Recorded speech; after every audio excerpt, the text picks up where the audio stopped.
Assalamualaikum warahmatullahi wabarakatuh.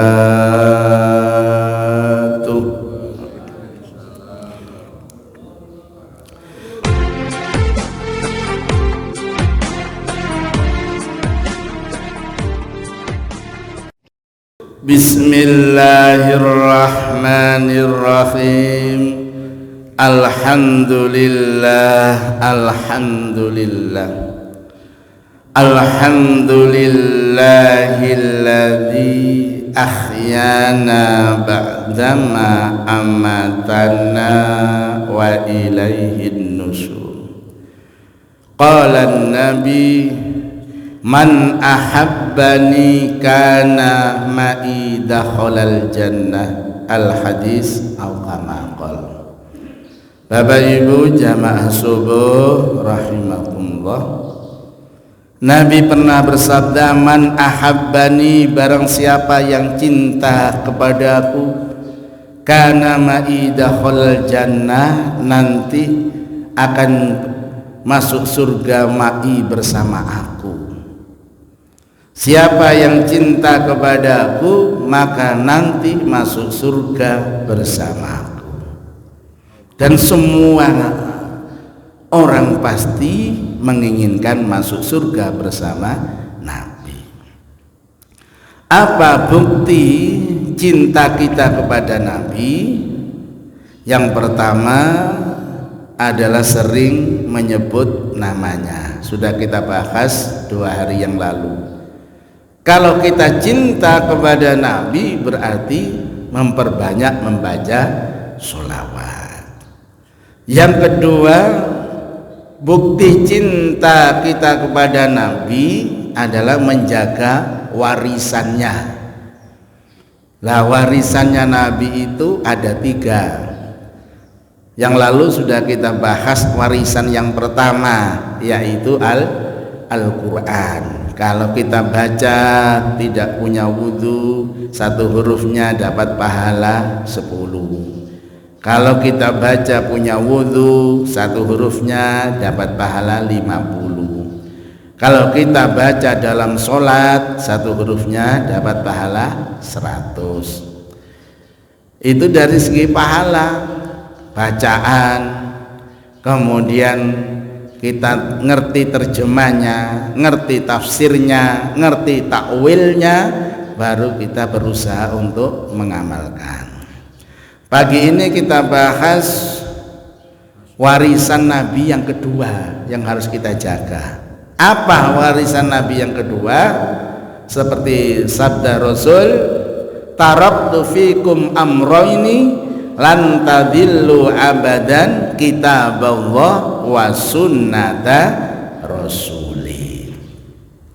Yang harus kita jaga warisan Nabi yang kedua adalah al-hadis.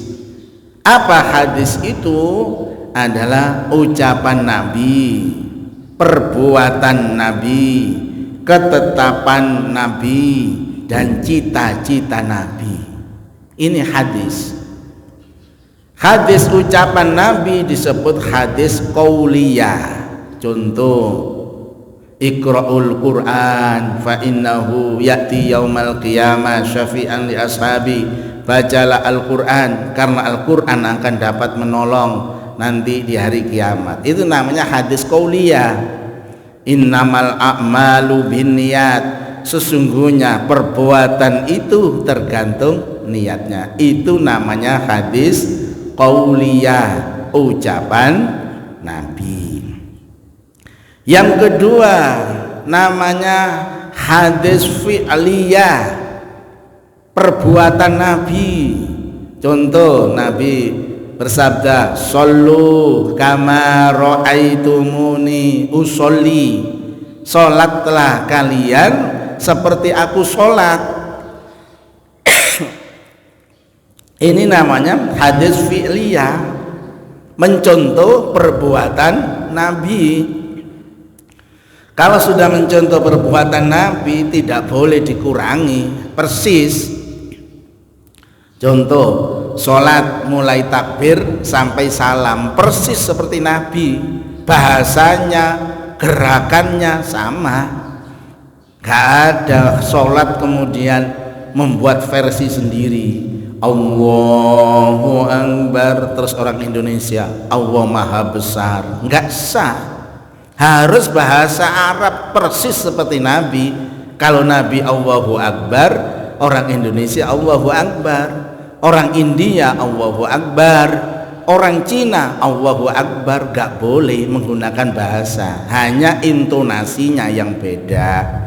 Kalau orang Arab Allahu Akbar Arab, kalau orang Indonesia Allahu Akbar Indonesia, orang Cina Allahu Akbar Cina, tapi tetap bahasanya bahasa Arab, hanya intonasi. Rukuk persis seperti Nabi, nggak boleh kita rukuk kemudian dangak, nggak boleh ya. Rukuk persis seperti Nabi, sujud seperti Nabi, harus menggunakan 7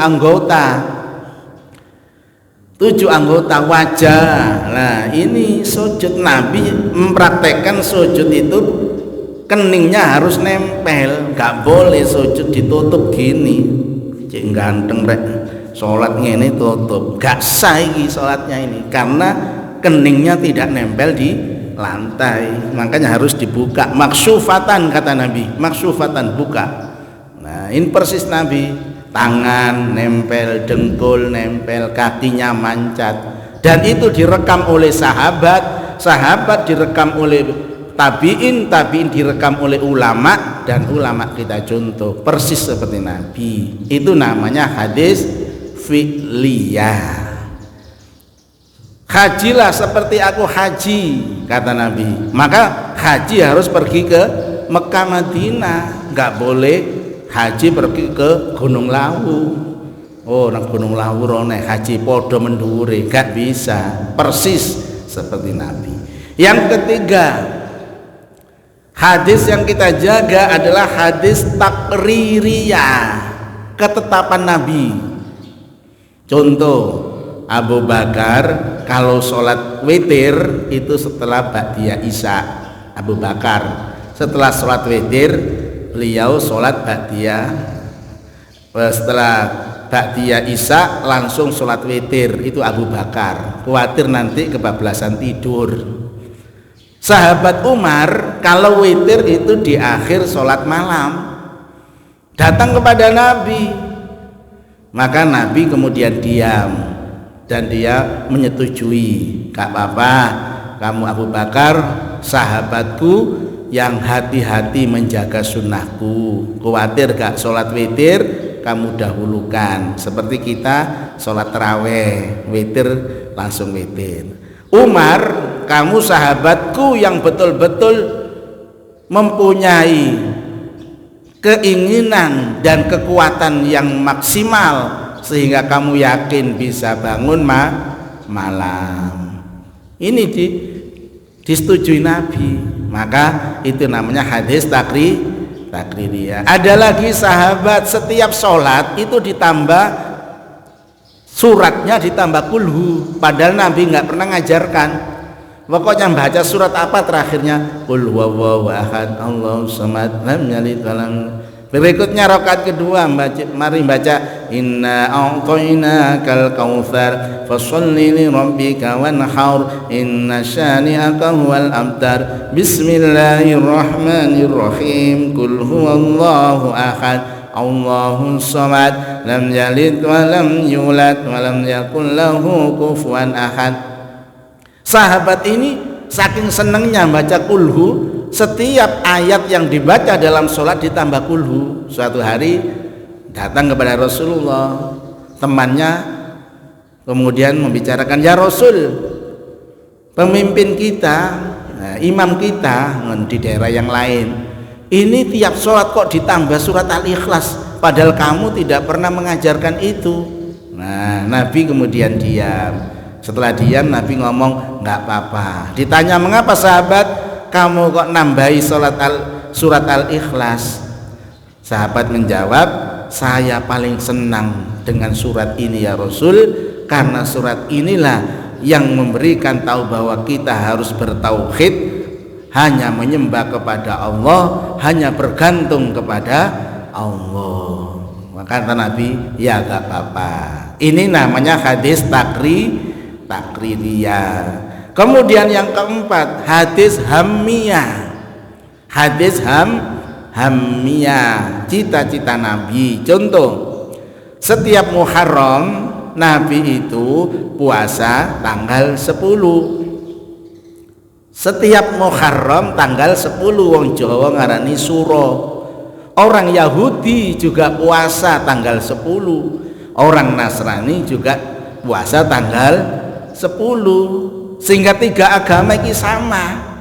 Kemudian Nabi, nanti kalau saya masih diberi umur panjang, tahun depan akan saya tambah 1 hari lagi, yaitu tanggal 9 atau tanggal 11. Nanti kalau saya masih umur panjang, akan puasanya ditambah 1 hari, tanggal 9 atau tanggal 11 Muharram, supaya tidak sama. Ternyata untuk mengakhiri tahun berikutnya, bulan Rabiul Awal, Nabi sudah meninggal. Bulan Rabiul Awal Nabi sudah meninggal, padahal itu nanti masih masuk Muharram, 6 bulan lagi. Nah, hadis ini namanya hadis hammiyah. Makanya sampai sekarang dilakukan oleh para sahabat, oleh para tabi'in, oleh para ulama dan kita. Nek poso Muharram tanggal 9 dan 10 namanya Tasu'a dan Asyura. Kalau 9-nya enggak puasa ditambah tanggal 11. Itulah Bapak Ibu peninggalan Nabi yang kedua, yaitu al-hadis. Dan kita harus tahu ada hadis qauliyah, ucapan Nabi, ada hadis fi'liyah, perbuatan Nabi, ada hadis takririyah, ketetapan Nabi, dan ada hadis hammiyah, cita-cita Nabi. Kalau kita tahu seperti ini, enak beragama, bukan keras, tapi agama itu santun, agama itu adalah toleransi yang betul, karena kita tahu. Mudah-mudahan kajian pagi ini dibarengi hidayah oleh Allah. Amin. Mari kita tutup kaji kita dengan doa kafaratul majlis. Subhanakallahumma wa bihamdika asyhadu an la ilaha illa anta astaghfiruka wa atubu ilaik. Alhamdulillahi rabbil alamin. Alhamdulillahi rabbil alamin. Alhamdulillahi rabbil alamin. Assalamualaikum warahmatullahi wabarakatuh.